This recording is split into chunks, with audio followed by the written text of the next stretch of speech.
एक पति पत्नी के जोड़े को 2 बच्चे हुए, दोनों ही बेटे। माँ बाप ने इन दोनों ही बच्चों को खूब प्यार से पाला पोसा, पढ़ाया लिखाया, बड़ा किया और इस काबिल बनाया कि यह अच्छी नौकरी कर सके, समाज में अच्छा जीवन व्यतीत कर सके। अपने बच्चों के लिए दिन रात कड़ी मेहनत करके एक बंगले जैसा 2 मंजिला घर बनाकर दिया, ताकि दोनों बेटे शादी के बाद भी साथ रहे, लेकिन अलग अलग कमरों में रह सके, ताकि आगे चलकर कभी बंटवारे का विचार ना आए और इनमें लड़ाई झगड़े ना हो। दोनों बेटों को अच्छी नौकरियां लग गई, दोनों की ही शादी हो गई। बड़ा बेटा जो घर के पहले माले पर रहता था, उसको एक बच्चा भी हुआ। पोते का मुंह देखकर दादा दादी बहुत खुश हुए। सब ठीक चल रहा था, लेकिन थोड़े ही दिनों के बाद बूढ़े पति की मौत हो गई। जब तक पति जिंदा था, दोनों बेटे और बहू माँ का सम्मान किया करते थे। जैसे ही पति मर गया, दोनों बेटे और बहुएं हर दिन माँ की सेवा करना तो दूर, माँ को हर दिन खाना खिलाने के लिए भी राजी न थे। दोनों बेटे और बहुओं ने मीटिंग की और तय किया कि माँ को खाना खिलाने की जिम्मेदारी बांट ली जाए, यानी कि 15 दिन बड़ा बेटा और 15 दिन छोटा बेटा माँ के खाने की जिम्मेदारी लेगा। जिन बेटों को बिना दिन रात देखे भूख ना होते हुए भी और मनचाहा खाना हमेशा खिलाने के लिए जो माँ तैयार रहती थी, अब उसी माँ को बेटों के यहाँ पर दिनों के हिसाब से खाना दिया जाता था। दिल बड़ा था। माँ को इस बात की खुशी थी कि वह जैसे भी हो अपने बेटों के साथ रह रही है, और इसी खुशी के कारण बेटों के द्वारा दी गई रूखी सूखी भी उसे किसी पकवान से कम न लगती। लेकिन दुर्भाग्य की बात तब हो जाती जब किसी महीने में 31 दिन आ जाते और उस दिन माँ को भूखा ही रहना पड़ता।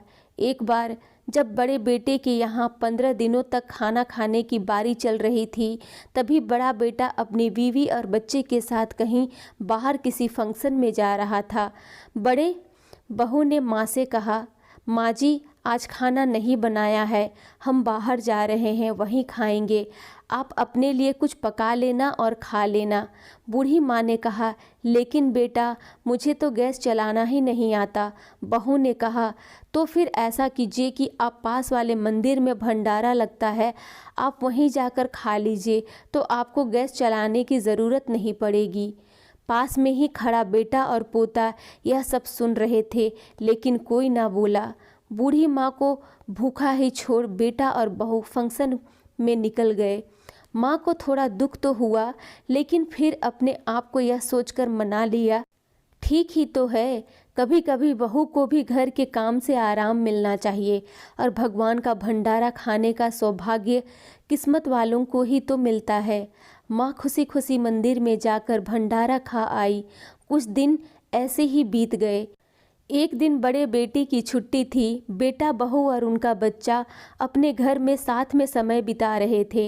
माँ बाप छोटे बच्चे को पूछ रहे थे कि वह बड़ा होकर क्या बनना चाहता है और क्या करना चाहता है। छोटे बच्चे ने बड़े ही सरल भाव से माँ बाप को उत्तर देते हुए कहा, वह बड़ा होकर वकील बनना चाहता है। उसकी इच्छा इस घर से भी बड़ा घर लेने की है, लेकिन वह घर मंदिर के पास होना चाहिए। माँ बाप ने पूछा, घर के पास मंदिर क्यों होना चाहिए?